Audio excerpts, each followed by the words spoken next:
Hello, my name is James McMicken, and this is my presentation over resource allocation for the Douglas County Performance Learning Center. So just to some background information, the Douglas County Performance Learning Center is part of the Douglas County Success Center, which is an umbrella term for a program which houses various alternative programs in the county. There's a punitive program called the Advantage Academy, which handles high school and middle school students who have been sent to us for disciplinary reasons. There's the non-punitive program, which is the PLC, which is a dropout prevention program. The Newcomer Center, which is designed for ELL students.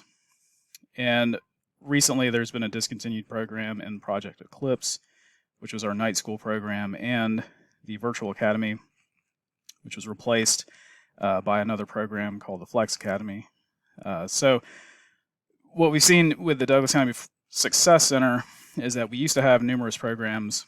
In the past few years, several programs have been cut or reallocated to different parts of the district. Often these changes have come without any warning, and reasons are usually not given to us as to why, but it seems to be budgeting issues.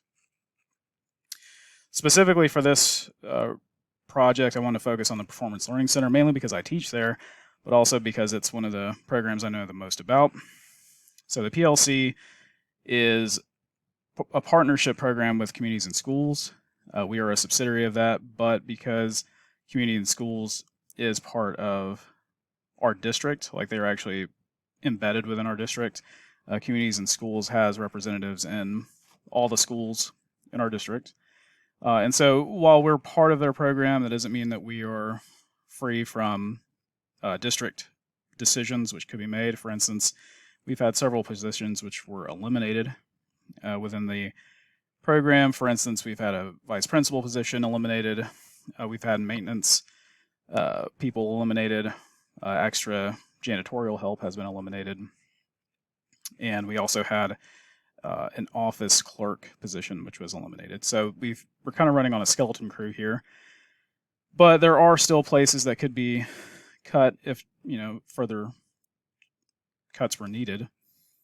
One of the issues is that we could possibly be viewed as redundant within the district. So all the high schools in the county have credit recovery programs embedded within their schools.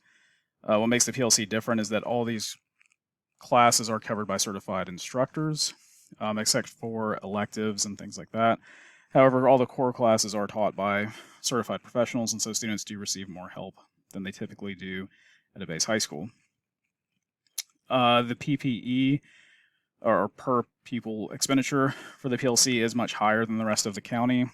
However, some studies have shown that even though it's more expensive, in the long run it actually saves the county more money compared to having those students remain in the schools for an extended period of time. The purpose of the PLC is to help students catch up in their credits in order to graduate on time, so that way they don't become 5th or 6th year seniors.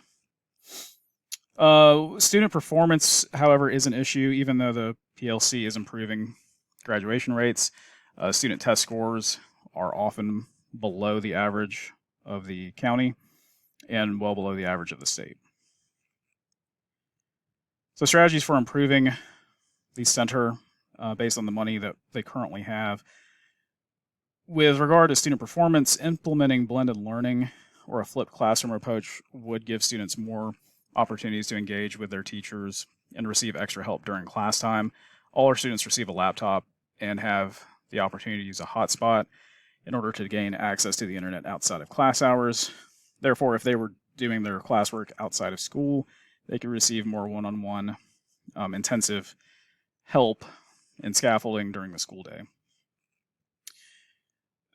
Some classes, because of the amount of staffing we have, do not have multiple teachers to teach those subjects, and so some classes are relatively large compared to others.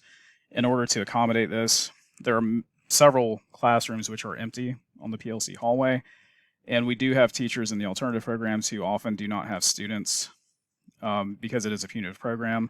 Their numbers fluctuate throughout the year, and so when they are not working with students, we could have them cover overflow classes in order to accommodate the sizes of these classrooms. The school wasn't originally an elementary school building, so the classrooms are much smaller. They're really only designed to fit about 18 students, but oftentimes we've had up to 22, sometimes 24 students in a classroom, and it gets quite cramped. We also noticed that the larger the classroom in our setting, because most of our students are high risk for dropout, they really do benefit from smaller class sizes because they do get more one-on-one assistance.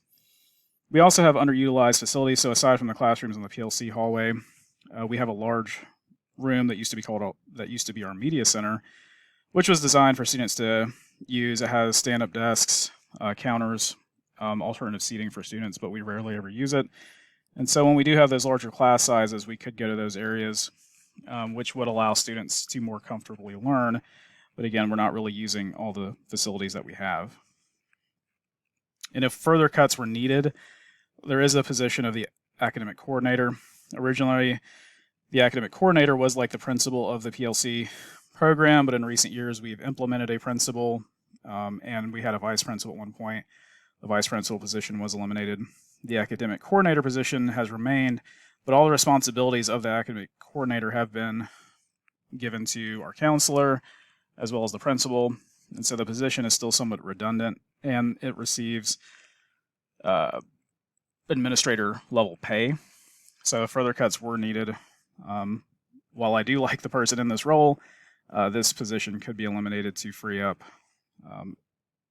a sizable salary. So if these things are implemented, we could see increased student performance.